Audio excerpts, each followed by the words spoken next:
Hey guys, welcome back to How to Make Breakcore with Producer Snafu. There's one thing that I'd like to cover before I actually get started with this tutorial. In my first tutorial, I said that I was chopping up these sequences by pressing left shift and the left click, and that actually doesn't do anything except do that, I guess. So if you press the right shift, and right or left click, you'll be cutting shit up like a fucker of mothers. Anyways, so so in this tutorial, I'm basically going to show you how to make your own gabber kick.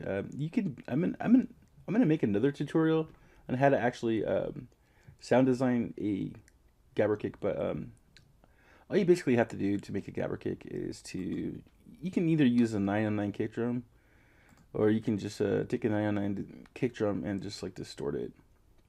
So that's what we're gonna do here. But before I do so, this sample kind of has like a little bit of like too much release for my own liking. I don't know if you can hear it. I know that like when I make these tutorials, the audio quality isn't really the best, so it kind of sounds like tinnish to some extent. But you might not be able to pick that up, but it's got kind of got like this air to it, this hissing sound to some extent. So basically, what I wanted to do is I want it to be sequenced so that way it's only 8 steps. So basically, the way I'm going to do that is that I'm going to go to my ADSR, my volume right here, and I'm going to go to the hold and set that to 4 steps. And this is where the tempo actually comes in. Double the tempo allows me to set my steps, my ADSR to a certain amount of steps. So I can go from 1 step to 128 steps, which I would never do. And so once we got that, it's going to sound like this. And that's just 4 steps. And so I'm going to go to my decay and set it to 4 steps. And it should sound like this. All right, cool. Now that we have that accomplished, I'm going to get started with the scabber kick here. So I'm going to send it to an effects channel, and I'm just going to add a Antares tube and kind of like warm it up until it sounds warm.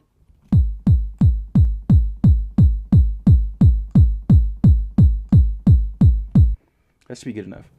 Okay, so the way a gabber kick is made is you take a kick drum and you basically distort it until like it's a square wave. So this is a 909 kick drum is made out of a sine wave, and for the sake of this tutorial, I'm basically just going to amplify this. And once you amplify a sine wave, it turns into a square wave. So it should sound like this. Alright, so that's another way of modifying your gabber kick, but I kind of just wanted to warm it up. And now that I have that established, I'm basically just going to export this into a file that I've already named, the 909 kick drum. And so we're probably going to be resampling probably a couple times within this tutorial, maybe 2 or 3 times. So I'm going to go ahead and go to a new project and load the kick drum.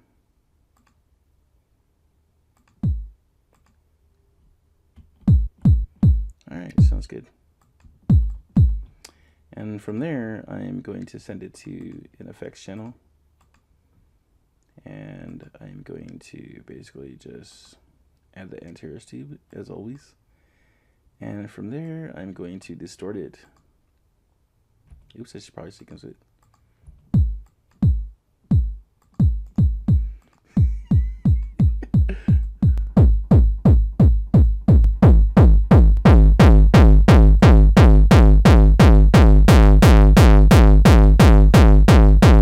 Alright, that should be good enough. So from there, I'm going to just go to 2 here and then resample it,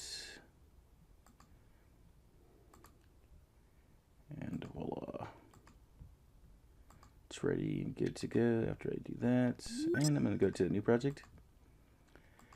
And from there, this is where things kind of get technical. Well, not too technical, but maybe some of you may not know this approach to distorting your gabber kicks, or maybe even your bass. So this should probably come in handy. So I'm going to sequence 2 gabber kicks. And I'm going to load it before I sequence it, because that's the smart thing to do. Alright, that's an official gabber kick. And that was an official burp. Sorry about that. Okay, so from there, I'm going to send this to an effects channel, like so. And from there, I'm going to go to the knob right here, which is T master. I'm going to silence it. And then from right here, I'm going to bus this to 3 frequencies, or 3 channels actually, and then separate them by frequencies, from low to mid to high. So with this channel here, we're going to silence it, which has already been done, and then we're going to send it to number 3, which is enable send from 909 kick drum to insert 3. So there you go. And then I'm going to mute that, and I'm going to do the same thing with 3, and from 3 I'm going to do that with 5. So basically what I'm going to do is, or what I've done is, I've assigned this kick drum to a low pass mid frequency, and from the mid frequency, once I distort it, I am going to set that as a high frequency. So from right here, I'm going to add a parametric EQ, and I'm going to low pass it to about 250. All right, there we go. And then let's go to the mid frequency, and from there I'll add another parametric EQ, and go from 250. There we go, and to 2,200 hertz. That should be good enough. All right, and then from there, I'm going to go to the high frequency, and I'm going to add another one, and I'm going to go to 2,200 hertz, and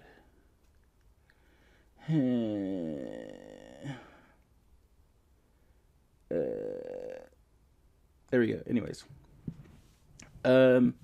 so basically what I want to do is I'm going to mute all these channels, and I'm going to just let the high pass rise, or the low pass rise, and I'm going to try to modify that so that way it's as warm as it can possibly get, even though we've already warmed it up. And I'm going to do so by just hiring. You know what? I think that's pretty good. That should be good enough.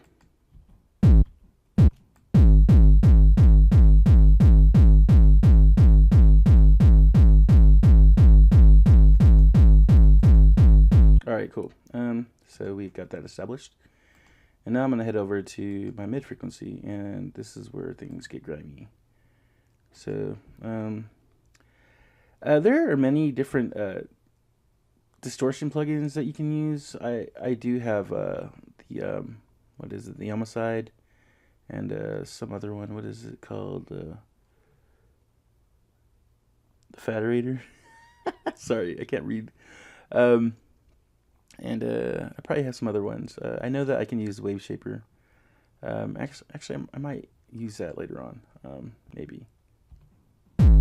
So I've added the tube, Antares tube, and I'm going to just distort it.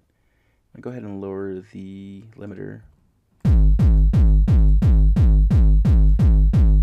What's wrong here? Oh, that's right. Yeah, I have this. I didn't unmute the low pass, and so this is the mid frequency right here. So, ooh, all right.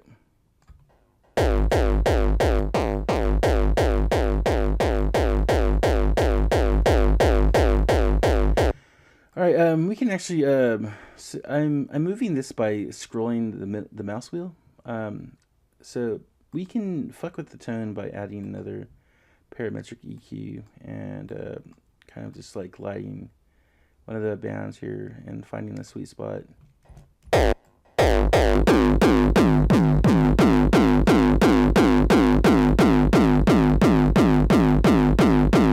like that range right there, so I'm gonna stick with that. And then from right here, I'm going to actually, you know what? We're not done here.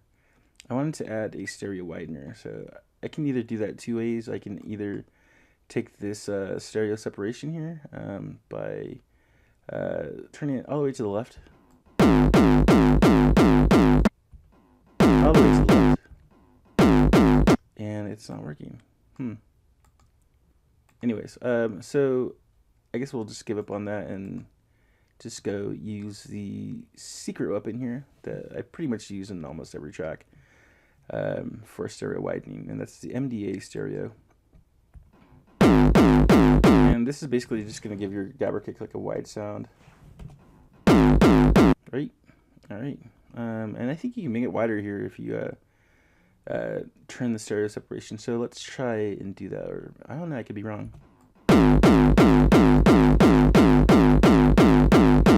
Alright, I guess that's good enough. Alright, so basically what I like to do here is when I have my low, mid, and high frequency, I like to have them so that way the low is higher and then the middle is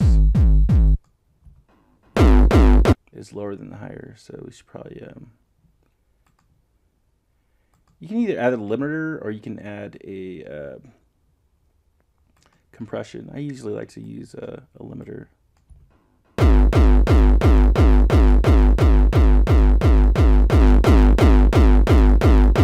It's still not good enough. What the fuck am I doing?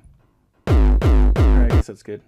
So from there, I'm going to go to my high frequency and I can add distortion. I don't know if it's going to do any good. I might not be able to hear a difference, but let's try. Is it not working, dude? What the fuck? Oh, it's see, I'm a denser. I'm not like a. I'm not unmuting my shit. So I should probably turn this off. Actually, I should probably turn this off right here.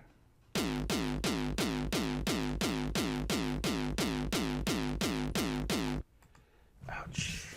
Just got bit by a gnat.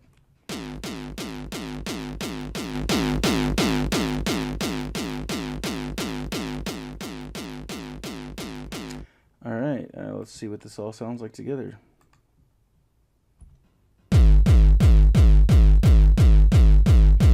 Alright, we have an official gabber kick. So from here, I'm going to layer a kick, a drum, that I pretty much use in almost every track of mine. Let's go to my samples folder. 2016. We'll use this kick drum. So I only need like the first two steps of this kick drum. So I'm just gonna go ahead and go to hold and set it to 2 steps, and it should sound like this. So let's see what it sounds like.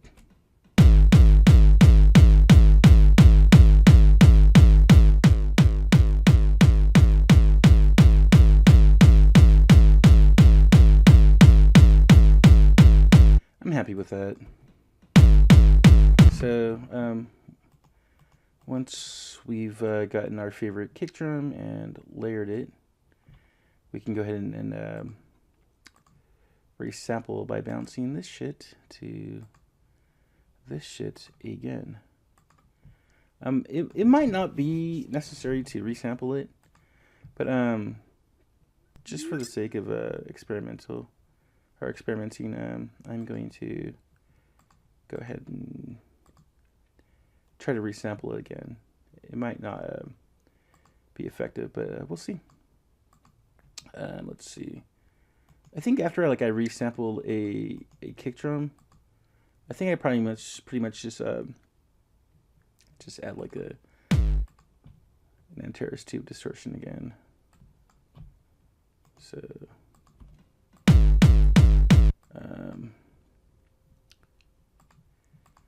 hopefully this doesn't sound like shite. And it does. Alright.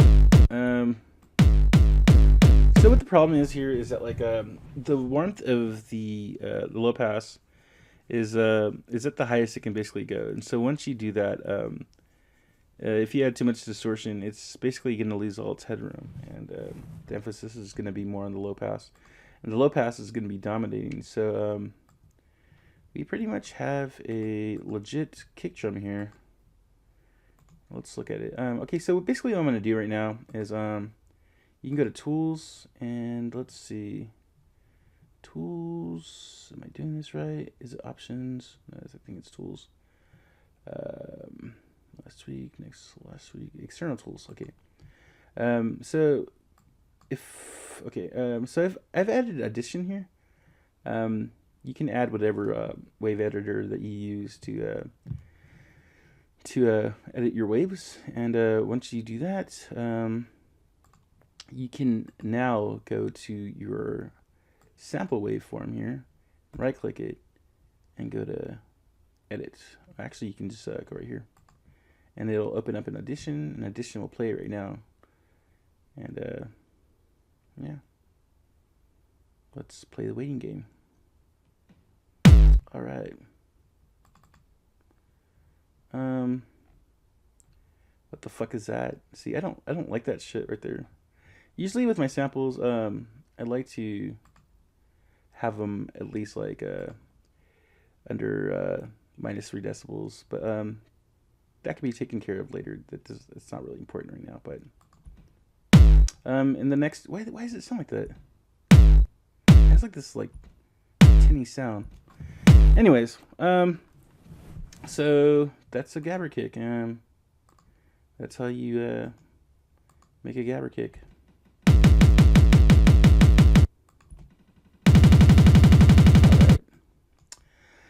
And so another important thing that you should know when you actually load a sample or you create a sample channel is that you're going to want to right click it and cut itself, because if you don't, the sample is just going to overwrite itself and it's going to sound muddy.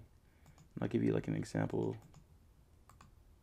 So this is what it sounds like when you have it enabled. Yep. Why is it not fucking playing? Why is it not playing? Oh, because it doesn't have a fucking sample. What a fucking dunce. Alright. See, I'm not a pro at this shit, but I guess I'm learning. The normalizing. Alright.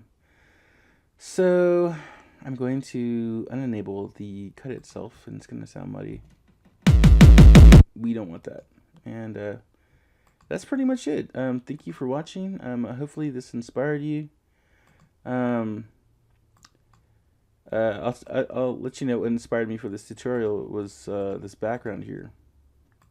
Found it on Google. Just typed in Gabber, and I was like, I know what I'm going to do today. So I did it, and I'm thankful. And so like I said, hopefully this inspires you. Hopefully you make something awesome in the future. It doesn't have to necessarily be a 909 kick drum. It can pretty much be almost any kick drum. You can even be like an 808 kick drum if you want. But you can use that technique, the multi-band separation, for pretty much bass lines in whatever sense that you want to modify that way. Mainly like bass lines and bass synths and what have you. So thank you for watching.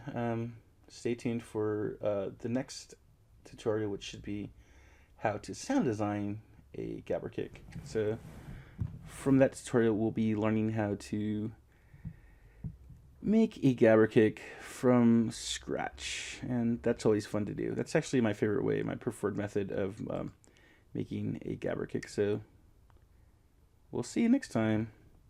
Take care, much love, and peace.